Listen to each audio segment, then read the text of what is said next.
way up. So this is Lukla Airport. It's the shortest commercial runway apparently in the world.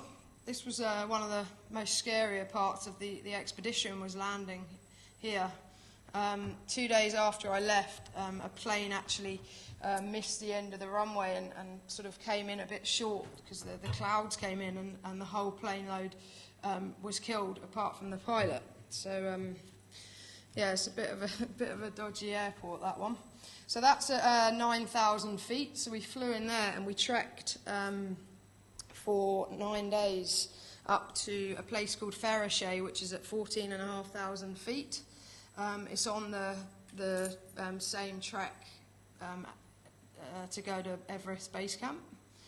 I really enjoyed the acclimatization trek. I'd done a lot of training leading up to this expedition, and you know, it was really good fun meeting the locals and walking through all sorts of strange and funny little villages. And we had to go pretty slowly just to make sure that we acclimatized okay. I seemed to have no problem with the acclimatization, and I even found a bar at 12,000 feet and had 4 or 5 pints, which was quite an interesting experience. So there was quite a big group of us. There was about 32 skydivers, 16 of which were tandems. Some of them had never done a skydive before, which I thought was pretty keen. We had about 100 Sherpas, and the yaks carried our gear up. These animals are pretty incredible. They're like the lorries of the Himalayas, and just the terrain that they can move over is pretty impressive. But they have no spatial awareness, so when you're on really narrow little mountainous paths and stuff, you have to make sure that you're on the inside of the path, because they just plough past you and they're not stopping. So here is, I took a cameraman with me as well, and we're still making my film. I got sponsored to do this, and part of that sponsorship was making a film, and the fact that I was going to be the first woman out. Otherwise I probably wouldn't have been sponsored to do this. This is me sat with Everest in the background. It's, as you can see, quite a pretty blue sky there, but the weather was so changeable here that within sort of 3 or 4 minutes that could be complete whiteout. So this is me with my ski goggles on and walking to the plane. I kind of felt like I was going to the moon. Really heavy rig and all the oxygen equipment. I actually did an acclimatization jump first from 18,000 feet, and that was a really nice jump, really relaxing, because I was on my own and just flying around looking at these incredible mountains. But this is me going up to 29,500 feet. Here's our plane. So this plane was Swiss boogie plane. It was flown in from Switzerland. It took the pilots 5 days to get it here. Now the landing area was a disused runway, and it was just a grass strip, and basically hadn't been used for 17 years because it was built for a Japanese tour country to bring people in to stay in the hotel where you saw me sitting in front of Everest before. But they soon realised that that wasn't such a good idea, because you just simply can't fly people straight to 12,500 feet with no acclimatization, and a couple of them died. So then this runway didn't get used after that. So it was quite a cool feeling when we saw the porter landing, and it was all the locals had come to see it. But it was quite funny, because when the pilots arrived, the Nepalese officials said to them, you know, you need to prove now to us that you can fly a plane, even though they'd just flown 5 days to get there.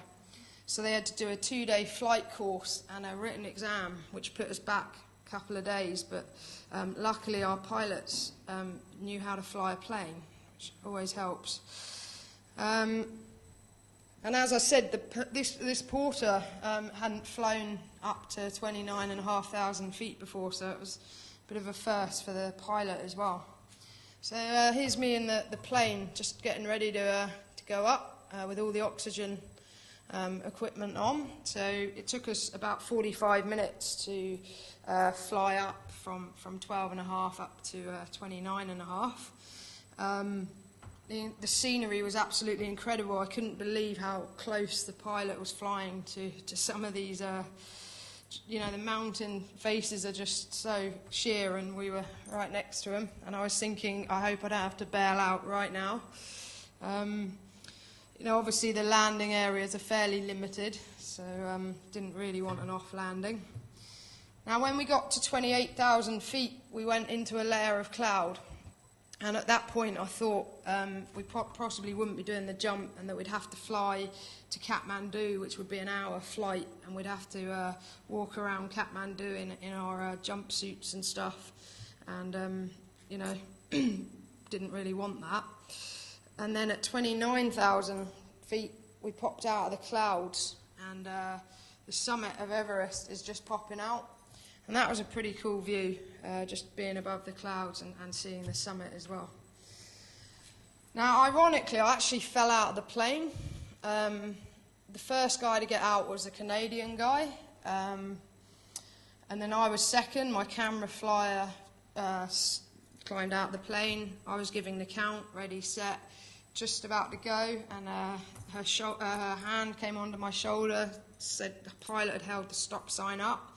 But I just had too much momentum to stop myself, so I actually did fall out of the plane. And obviously it was going through my mind, that why the pilot held the stop sign up.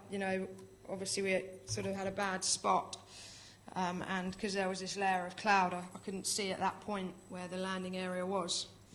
So that was a little bit daunting. I was also having to wait for my camera flyer to get down to me, so I was kind of de-arching and this great big rig in the back of my neck, and it was actually quite a uncomfortable free fall. But once I came through the clouds, that's when I kind of got the first glimpse of the mountains all around, and that was pretty cool. I pulled my parachute 18,000 feet, which was fine, and then when that opened, obviously I was very keen to find the landing area. And my oxygen mask had slipped up and was obscuring my vision. So I decided to take the oxygen mask off. So that was quite, a bizarre feeling after breathing in pure oxygen for 45 minutes, and I'm still at 18,000 feet, and I took it off. I felt a little bit lightheaded at that point, but I was just so focused on finding the landing area. Which I did, had a good landing. And about 3 minutes after I landed, or 4 minutes after I landed, you couldn't see 2 or 3 meters in front of me. So I was quite lucky. I felt quite lucky that I'd landed before the clouds rolled in. But a girl the following day actually got caught out with that and was still in freefall when the clouds rolled in, and had quite a nasty accident, and someone else landed in a yak farm. When I got down, nothing really prepared me for the media madness that was about to follow. There was cameras and photographers and Reuters on the phone, and I flew back to Kathmandu the next day, and I was on the front of the Kathmandu Times. Virgin upgraded me on the way home, got put up in a nice hotel in London and did 6 live TV interviews in 24 hours, 2 of which went out live to America, and I can honestly say that was more scary than anything I've ever done. It was just a video link, trying to understand an American with a slight delay when you're live. Made me a bit hot around the collar anyway. A new world record, or a world first even. Great experience. I think they're carrying on with it. I think they're out there right now, actually. It might become a regular thing. So when I got back from Everest, I kind of had an